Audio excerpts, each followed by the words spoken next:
अस्सलाम वालेकुम नाजरीन, आप देख रहे हैं आईएनएन चैनल। मैं हूं शेख अहमद अली। इस न्यूज़ बुलेटिन में आइए नजर डालते हैं दिन भर की बड़ी खबरों पर। चीफ मिनिस्टर के चंद्रशेखर राव ने कहा है कि तेलंगाना के तलबा को मेडिसिन की तालीम हासिल करने के लिए अब रूस, चीन या यूक्रेन जाने की ज़रूरत नहीं है, क्योंकि रियासत में मेडिसिन की तालीम के लिए काफ़ी सीटें दस्तयाब हैं। हुकूमत ने हर जिले में एक मेडिकल कॉलेज को मंजूरी दी है, जो चंद वर्षों में मुकम्मल तौर पर कायम हो जाएंगे। उन्होंने कहा कि जिले वरंगल में एक मेडिकल कॉलेज की इफ्तिताही तकरीब से खिताब करते हुए ये बात कही। उन्होंने कहा कि 2004 से पहले रियासत में मेडिकल की सिर्फ 2800 सीटें थी, अब रियासत में 6500 सीटें हैं। उन्होंने कहा कि मेडिकल कॉलेजेस के क़याम में तेलंगाना इलाका हर वक्त नज़रअंदाज होता रहा। मरकजी हुकूमत ने तेलंगाना के साथ इम्तियाजी सलूक करते हुए एक भी मेडिकल कॉलेज कायम नहीं किया, जबकि हुकूमत ने तेलंगाना की तश्कील के बाद रियासत के तमाम अजला में सरकारी सतह पर मेडिकल कॉलेज के क़याम के इक़दाम किए। ये मिशन बहुत जल्द मुकम्मल हो जाएगा। रियासत के तमाम 33 अजला में मेडिकल कॉलेजेस के क़याम के बाद यहाँ मेडिसिन की सीटें 10,000 तक हो जाएंगी। इसके बाद यहाँ के तलबा को दूसरे किसी भी मुल्क मेडिसिन की तालीम के लिए जाने की ज़रूरत नहीं रहेगी। यहाँ के तलबा को यहीं के कॉलेजों में दाखिले मिलेंगे। इसी तरह हुकूमत ने पोस्ट ग्रेजुएट मेडिकल सीट्स में भी हर साल इजाफा किया। रियासत की तश्कील से कबल तेलंगाना में 1150 पीजी मेडिकल सीटें थी, जो आज बढ़कर 2500 तक पहुँच गई हैं। चीफ मिनिस्टर ने मरकजी वुज़रा को तनकीद का निशाना बनाया। उन्होंने कहा कि एक तरफ मरकजी वुज़रा तेलंगाना पर तनकीदें कर रहे हैं, तो दूसरी तरफ तेलंगाना को मुख्तलिफ शोबे जात में नुमाया मुजाहरे पर मरकजी इदारों से अवार्ड हासिल हुए हैं। उन्होंने कहा कि तेलंगाना रियासत आवाम के ताउन से तहरीक चलाकर हासिल की गई। तेलंगाना कई शोबों में आज पहले नंबर पर है। सफाई और सरसब्जी और शादाबी के साथ साथ हम कई शोबों में आगे बढ़ रहे हैं। चीफ मिनिस्टर ने कहा कि हम तमाम तबकों की उमंगों के मुताबिक काम कर रहे हैं। सेहत के शोबे में भी तेलंगाना ने हैरत अंगेज तरक्की की। साल 2014 से पहले तेलंगाना में सिर्फ 5 मेडिकल कॉलेजेस थे। हमने 12 नए कॉलेजों को मंजूरी दी।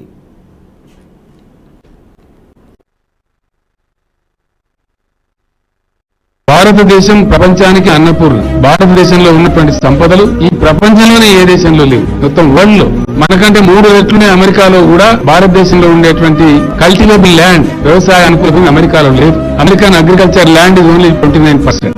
మనకంటే ఆల్మోస్ట్ దగ్గర రెండింతలు ఉండే చైనాలో కూడా వాళ్ళకి చాలా డిసడ్వాంటేజ్ ఉంది. ఓన్లీ 16% ఆ దేశంలో వ్యవసాయానుకూల భూమి ఉంది. కానీ అద్భుతమైన పద్ధతిలో భారతదేశంలో 50% అంటే భారతదేశం యొక్క భూభాగం, the land mass of India మనం కొలిసినట్టయితే ఎకరాలలో తీసుకుంటే 83 కోట్ల ఎకరాలలో మన దేశం విస్తరించి ఉంటుంది. అందులో దాదాపు 41 కోట్ల ఎకరాలకు వ్యవసాయం చేసుకోవడానికి అనుకూలమైన భూమి. ఆ భూమే కాదు, అద్భుతమైన ఆగ్రో క్లైమేటిక్ కండిషన్స్ మనకు హ్యూమిడ్. वजीर आला चंद्रशेखर राव की गाड़ियों के काफिले से एक खातून कांस्टेबल सड़क पर अचानक गिर पड़ी। वजीर आला का काफिला जंगांव जिले के पेम्बुर्ती की सिमत जा रहा था। वजीर एरवली दयाकर राव के साथ साथ अरकान असेंबली राजैया यादगिरी रेड्डी ने वजीर आला के वहां आमद पर उनका इस्तकबाल किया। काफिले की रवानगी वरंगल जिले को रवानगी से पहले वजीर आला के कारों के काफिले से एक खातून कांस्टेबल अचानक गिर पड़ी, जिसमें वो मामूली जख्मी हो गई। इस लेडी कांस्टेबल को इलाज के लिए जंगांव के अस्पताल मुंतकिल किया गया। रियासती वजीर तहसीन श्रीनिवास यादव ने कहा है कि अदम तशद्दुद के जरिए गांधी जी ने मुल्क को आज़ादी दिलाई। उन्होंने कहा कि वजीर आला चंद्रशेखर राव ने गांधी जी के जज्बे से हौसला पाकर तेलंगाना रियासत हासिल की। वजीर मौसूफ ने सिकंदराबाद गांधी हॉस्पिटल में गांधी जी के मुजस्समे की नकाब कुशाई के इंतजाम का मुआयना किया। बाद मीडिया से बात करते हुए उन्होंने कहा कि गांधी जी की यौम पैदाइश पर उनको याद करना हम सबकी जिम्मेदारी है। उन्होंने कहा कि वजीर आला इतवार की सुबह 10:30 बजे MG रोड पर गांधी जी के मुजस्समे पर खिराज अकीदत पेश करेंगे। बाद वो गांधी हॉस्पिटल के सामने नस्ब गांधी जी के 16 फुट के मुजस्समे की नकाब कुशाई करेंगे। वजीर आला अस्पताल के हाथे में होने वाले जलसे में शिरकत करेंगे। उन्होंने कहा कि यह प्रोग्राम 2 अक्टूबर को गांधी जयंती के मौके पर मुनक्किद किया जा रहा है।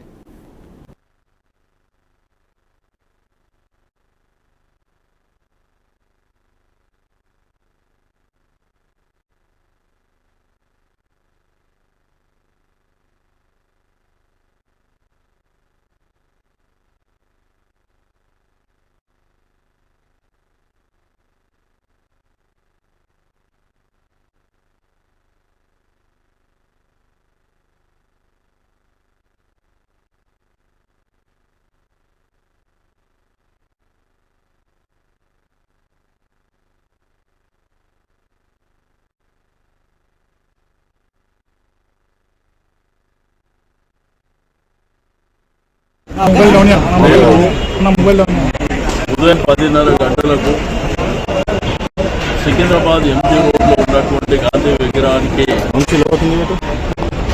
పూలమాల సమర్పించి రేపు గాంధీ జయంతి, గాంధీ గారి పుట్టినరోజు సందర్భంగా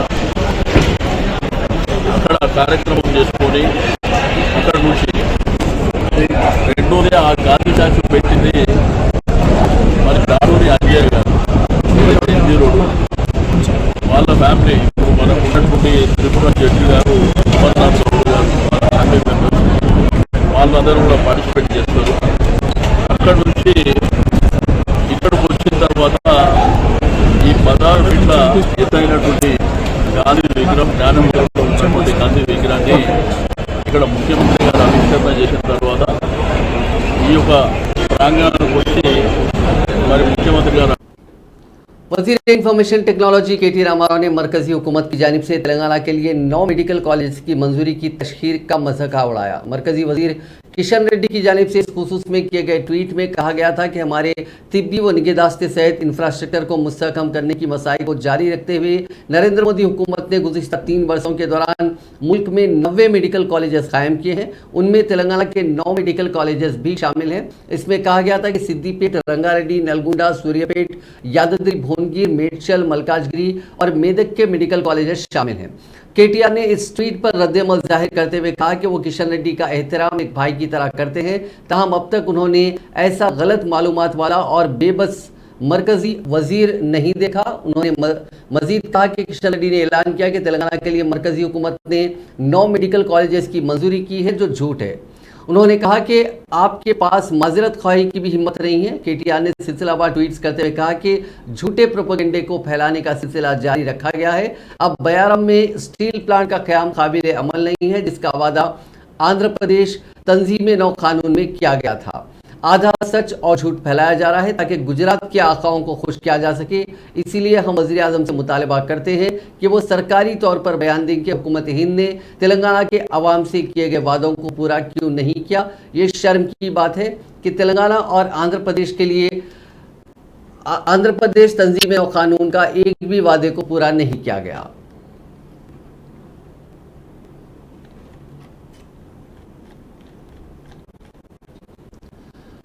कबायली लीडरों ने रियासत में एसटी रिजर्वेशन को 10% तक बढ़ाने के अहकाम जारी करने पर वज़ीर आला चंद्रशेखर राव और वज़ीर सत्यवती राठौर का शुक्रिया अदा किया।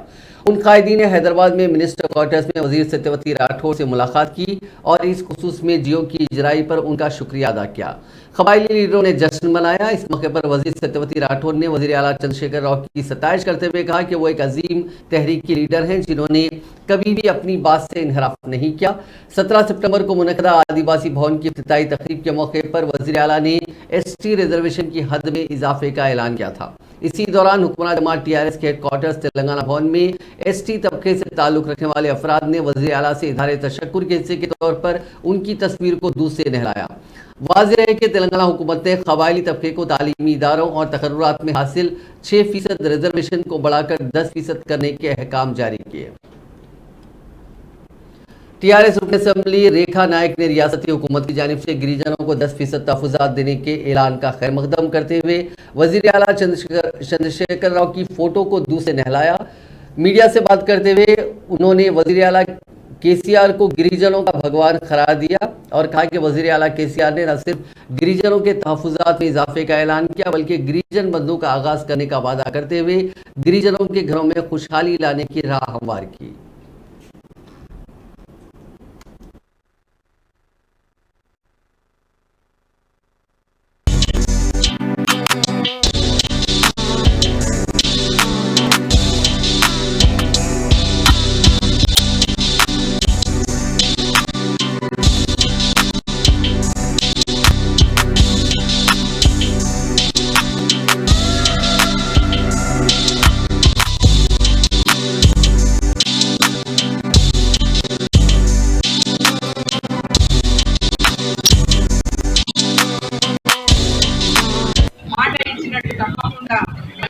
రిజర్వేషన్ ఇవ్వడం జియో ఇవ్వడం జరిగింది.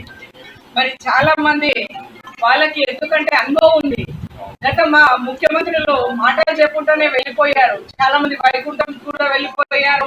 మరి తెలంగాణ రాష్ట్రాన్ని కూడా వదిలి వెళ్ళిపోయారు. కాంగ్రెస్ పార్టీ కావచ్చు, బీజేపీ కావచ్చు, ఇంకొక పార్టీ కావచ్చు. ఎందుకంటే ఇక్కడ ఉన్నది కేసీఆర్ సార్. కేసీఆర్ సార్ అనేది వాళ్ళకి ఇంకా తెలియదు. ఏం చేస్తారో ఎప్పుడు అడగంది అమ్మ కూడా అన్నం పెట్టదు. అలాంటిది మేము ఎప్పుడు గిరిజన బంధు ఇవ్వమని అడగలే. ముఖ్యమంత్రి గారే ఈ రోజు గిరిజన బంధుతో పాటు రిజర్వేషన్ ఇచ్చారు. 4 రోజులు కాగానే ఆకలికి అన్నం దొరకనప్పుడు కావు కావు కావు అన్నట్టు వాళ్ళు వచ్చి మొన్న కావు కావు అన్నారు. మరి ఇప్పుడు ఏం చెప్తారు చెప్పండి. నిజంగా మీరు వాస్తవంగా మీరు ఒక ట్రైబల్ ఉంటే వేరే పార్టీ వదిలేసి మరి తెలంగాణ పార్టీలో రావాలి. ఈ రోజు తండాల గ్రామ పంచాయతీ చేశారు. రేపు రాబోయే రోజుల్లో గిరిజన బంధు కూడా ఇస్తున్నారు. మరి 3 ఫేజ్ కరెంట్ ఇచ్చారు. 4 భూమి సమస్యలు తీరుస్తున్నారు. మరి ఈ రోజు రిజర్వేషన్ అనేది ఇవ్వడం జరిగింది. మరి ఇప్పుడు ఏం మాట్లాడతారో, ఇంకా ఏం మిగిలి ఉందని మాట్లాడతారో మీరు అర్థం చేసుకో. कांग्रेस कायद राहुल गांधी की भारत जोड़ो यात्रा 24 अक्टूबर को तेलंगाना में दाखिल होगी। इस सिलसिले में आज तेलंगाना प्रदेश कांग्रेस पार्टी के सदर रेवंत रेड्डी की सदारत में कांग्रेस के एक वफद ने डीजीपी महेंद्र रेड्डी से मुलाकात की और पदयात्रा के लिए इजाजत और राहुल गांधी के लिए सिक्योरिटी की मांग की। डीजीपी को भारत जोड़ो यात्रा का रूट मैप भी दिया गया। इस रूट मैप के मुताबिक राहुल गांधी की पदयात्रा 24 अक्टूबर को मक्थल में दाखिल होगी, फिर Mahbubnagar town, Jadcherla, Shadnagar, Shamshabad, Aramghar, Charminar, Moazzam Jahi market, Gandhi Bhavan, Dargah Yousufain, Nampally, Vijayanagar colony, Panjagutta, Ameerpet, Kukatpally, Miyapur, Patancheru, Muthangi, Sangareddy cross road, Jogipet, Shankarampet से होते हुए मदनूर पहुंचेगी। राहुल गांधी तेलंगाना में करीब 15 रोज रहेंगे और जुमला 375 किलोमीटर की पदयात्रा करेंगे। इस दौरान वो 17 असेंबली हलके और 7 पार्लिमानी हलकों का अहाता करेंगे।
बीजेपी लीडर और मरकजी वज़ीर सियाहत जी किशन रेड्डी ने हफ्ते को कहा कि हुकूमत तेलंगाना सैलाब की तबाहियों से महफूज रहने के लिए नाला डेवलपमेंट प्रोग्राम के लिए जो बजट अलॉट किया जाता है उसका मुकम्मल इस्तेमाल नहीं कर रही है, जिसकी वजह से हैदराबाद में मामूली बारिश के दौरान भी सैलाब जैसी सूरत हाल पैदा हो रही है।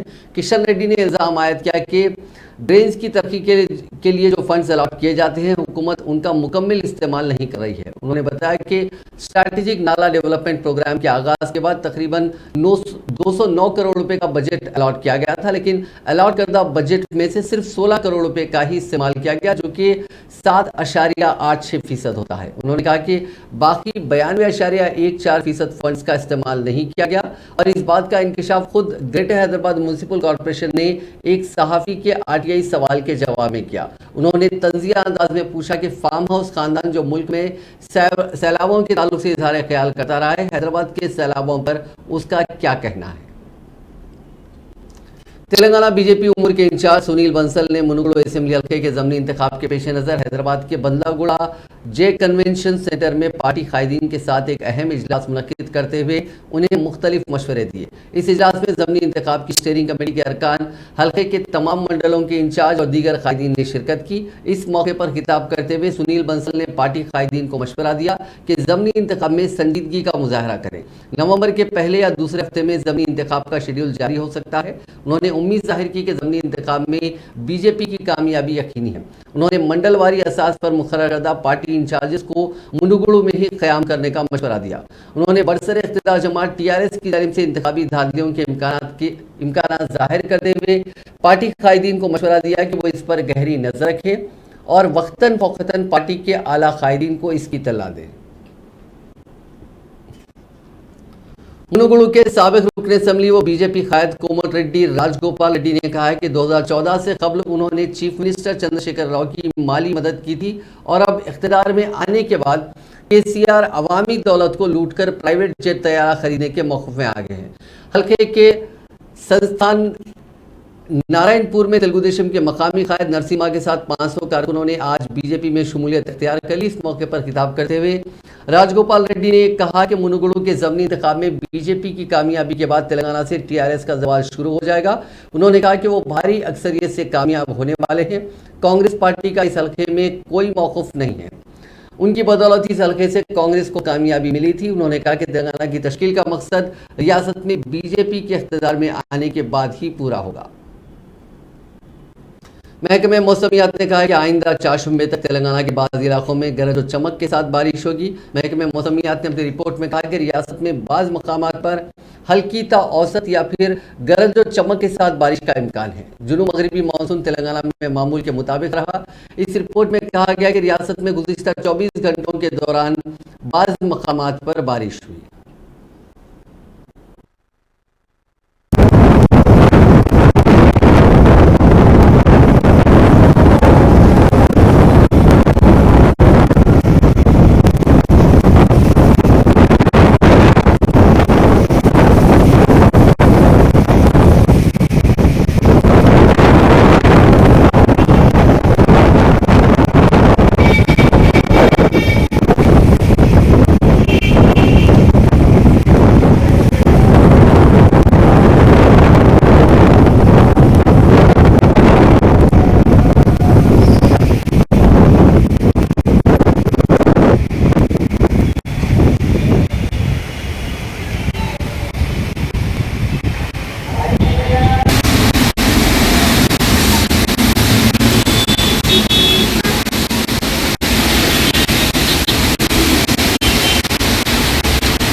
Telangana state board of intermediate education ने रियासत के तमाम जूनियर कॉलेजों के लिए 2 ता 9 अक्टूबर दशहरे की तातीलात का ऐलान किया। पहली मियाद की तातीलात के बाद कॉलेजेस 10 अक्टूबर से खुल जाएंगे। बोर्ड ने तमाम जूनियर कॉलेजों के प्रिंसिपल्स को तातीलात के शेड्यूल पर सख्ती से अमल आवरी की हिदायत दी और खानगी गैर इमदादी जूनियर कॉलेजों के प्रिंसिपल्स और इंतजामिया को हिदायत की गई कि वो दशहरे की तातीलात के दौरान कोई क्लासेस मुनक्किद ना करें।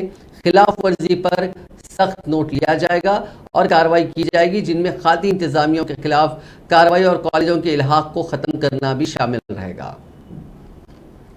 टैंक बंड पर संडे फंडे प्रोग्राम पिछले हफ्ते से कहीं बेहतर होगा। स्पेशल चीफ सेक्रेटरी महकमे बल्दी नज़्म नस्क अरविंद कुमार ने कहा कि 2 अक्टूबर को 5 बजे शाम ता 10 बजे शाम ये प्रोग्राम होगा। इसमें बतकम्मा खेला जाएगा, साथ ही मामूल के खाने पीने की अशिया की दुकानात, हैंडलूम्स, हैंडीक्राफ्ट स्टॉल्स, रोशनियां होंगी। इस मौके पर हैदराबाद मेट्रो डेवलपमेंट अथॉरिटी यानी HMDA की जानिब से पौधों की मुफ्त तकसीम का काम भी किया जाएगा।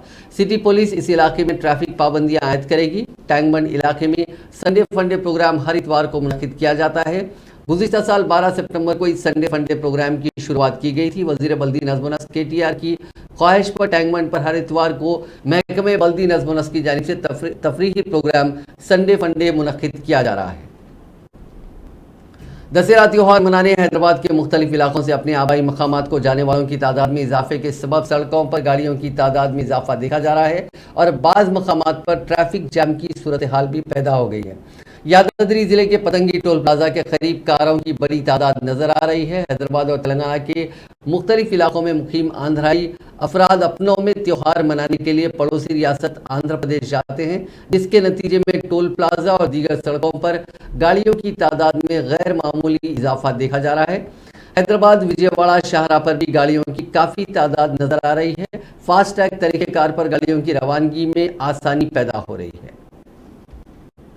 दोनों तेलुगु रियासतों तेलंगाना और आंध्र प्रदेश में कई मकामात पर मवेशी लंपी जल्दी मर्ज के शिकार हो गए हैं, जिससे मवेशियों की अफजाइश करने वाले परेशान कौन सूरत हाल का शिकार हैं। मवेशियों की सेहत और दूध की पैदावार को मुतासिर करने वाली इस बीमारी की वजह से किसान परेशान हैं। गायों और भैंसों में ऐसे मामला सामने आ रहे हैं। हुकूमत ने इसकी रोकथाम के लिए इक़दाम किए हैं। मवेशियों में इस वबा के सामने आने के साथ ही दोनों रियासतों तेलंगाना और आंध्र प्रदेश के महकमे अफजाइश मवेशियों के अहदेदार चौकस हो गए हैं। इस बीमारी की रोकथाम के लिए टीकों की तकसीम के अमल में तेजी पैदा कर दी गई है। जिले गुंटूर के तेनाली में कोंडा रेड्डी सीमेंट डिजाइन वर्क्स में आग लगने का वाकया पेश आया। शॉर्ट सर्किट की वजह से कल शब यह वाकया पेश आया, जिसके नतीजे में मकामी अफराद खौफजदा हो गए। आग के साथ कसीब धुआं भी नजर आ रहा था। आग लगते ही मकामी अफराद ने फायर ब्रिगेड के एहलकारों को इत्तला दी, जिसके साथ ही चौकस फायर ब्रिगेड के एहलकारों ने वहां पहुंचकर काफी जद्दोजहद के बाद आग पर काबू पाया। इस वाकये में किसी के झुलसने या फिर किसी की मौत की कोई इत्तला नहीं है। जिले मछली गोदावरी में गधे के डेयरी फार्म का आगाज किया गया। जिले के मलापुड़ी गांव से ताल्लुक रखने वाले 4 दोस्तों ने मिलकर इस डेयरी फार्म का आगाज किया है। इनमें IIT डिग्री की तालीम हासिल करने वाली एक लड़की भी शामिल है, वो भी उनके साथ है। इस डेयरी फार्म को अक्षय डेयरी फार्म का नाम दिया गया है। इसके एक मालिक वेंकट के मुताबिक इस डेयरी फार्म में मुख्तलिफ किस्म के 120 गधे हैं। उन्होंने कहा कि गधे के दूध की तिब्बी अहमियत को जानने के बाद ही डेयरी फार्म की शुरुआत की गई है। उन्होंने दावा किया कि गधे का दूध तग़ज़िया से भरपूर होता है और उसके ज़रिए क़ुव्वत मुदाफ़ियत में इजाफा होता है। उन्होंने दावा किया कि गधे का दूध 4000 तक 6000 रुपये फी लीटर के हिसाब से फरोख्त किया जाता है। उन्होंने पेश क़यासी की है कि आने वाले दिनों में गधे के दूध की तलब में मजीद इजाफा होगा। इस डेयरी फार्म की एक और मालिक भारती ने कहा कि वो कोविड की वजह से बीमार पड़ गई थी और क़ुव्वत मुदाफ़ियत के मसाइल से दोचार थी, ताहम उसने गधे के दूध का इस्तेमाल किया जो काफ़ी मौसर रहा। उसने गधे के दूध के इजाफी फ़वाइद का भी तज़किरा किया। हैदराबाद में 3 अक्टूबर से ट्रैफिक पुलिस के क़वायद सख्त हो गए हैं, जिसके तहत भारी जुर्माने आयद किए जाएंगे। ट्रैफिक पुलिस इसके लिए खुसूसी मुहिम का आगाज कर रही है। मुहिम के दौरान पार्किंग में रुकावटों और गैर मजाज कब्जों को बर्खास्त करने की सरगर्मियों में शिद्दत पैदा की जाएगी। सड़कों के किनारे गैर मजाज कब्जे करने वालों के खिलाफ मुकदमा दर्ज किया जाएगा और उनके कब्जों को बर्खास्त किया जाएगा। जुर्माने 100 रुपये से लेकर 1000 रुपये के दरमियान होंगे। 2 व्हीलर गाड़ियों को ले जाने के लिए चार्जेस 200 रुपये और जुर्माना 100 रुपये होगा। 4 व्हीलर गाड़ी को ले जाने के लिए यानी टोइंग करने के लिए चार्जेस 600 रुपये और जुर्माना 100 रुपये होगा।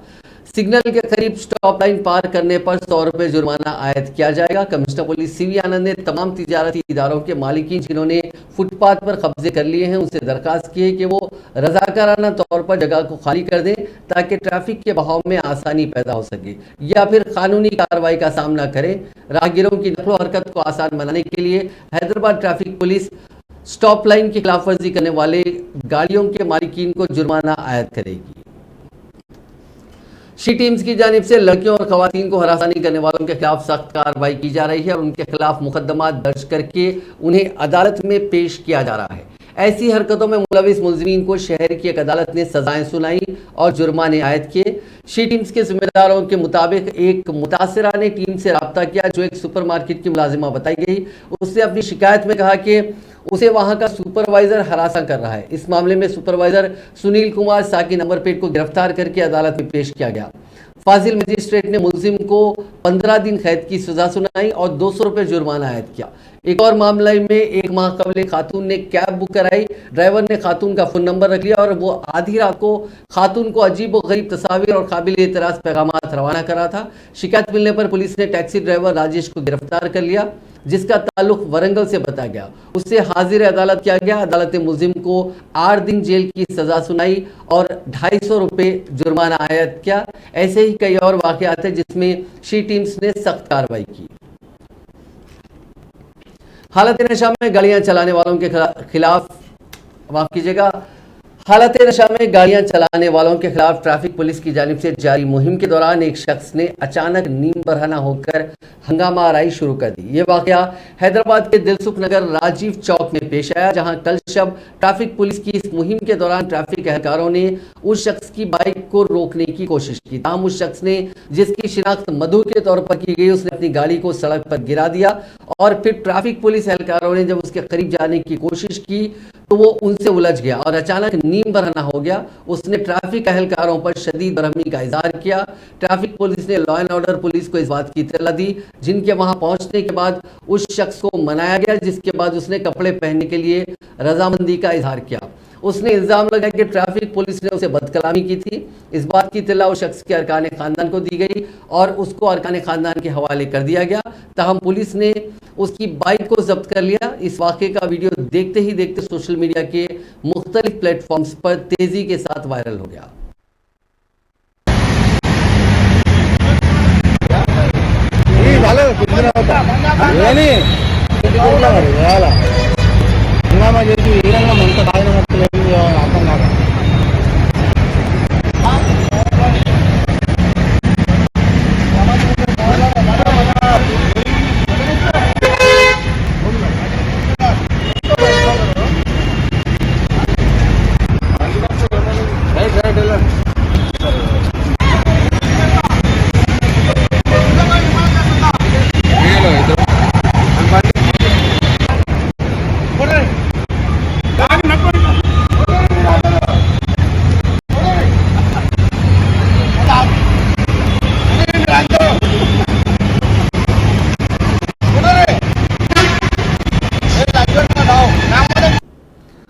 जिले चित्तौड़ में लाल संदल की लकड़ियों के स्मगलर्स को गिरफ्तार करके उनके कब्जे से 1,22,00,000 रुपए मालियत की कीमती लाल संदल की लकड़ी को जब्त किया गया। जिला एसपी वाई ऋषिनाथ रेड्डी ने कहा कि चित्तौड़ तालुका पुलिस ने हफ्ते को 8 स्मगलर्स को गिरफ्तार किया। उन्होंने कहा कि पुलिस की टीम ने गाड़ियों की तलाशी मुहिम के दौरान एक लॉरी, 2 कारों, एक मोटरसाइकिल को जब्त किया। उन्होंने कहा कि पुलिस ने 8 स्मगलर्स का रिमांड कर दिया है। ये लाल संदल की लकड़ी के स्मगलर्स शीशा चलम के जंगलाती इलाकों से लाल संदल की लकड़ी को काटकर पड़ोसी रियासत तमिलनाडु मुंतकिल कर रहे थे, जिसके जरिए भारी मुनाफा उनको हासिल होता था।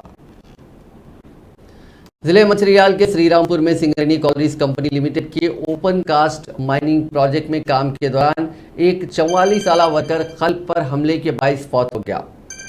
कंपनी में आम मजदूर के हिस्से से काम करने वाले अंकुलू को काम के मकाम पर खल्प पर हमला हुआ और वह गिर पड़ा। दवाखाना मुंतकिल किए जाने के दौरान उसकी मौत हो गई। पसमानदगान में बेवा के अलावा 2 बेटे शामिल हैं। इस दौरान सिंगरेनी कॉलरीज के मुलाजिमीन की मुख्तलिफ यूनियंस ने वर्कर की मौत पर ताज़ियत जाहिर की और इंतजामिया से मुतालबा किया कि वो न सिर्फ अंकुल के विरसा को भारी एक्सग्रेशिया मंजूर करें बल्कि उसके किसी रुकन खानदान को मुलाजिमत भी फराहम करें।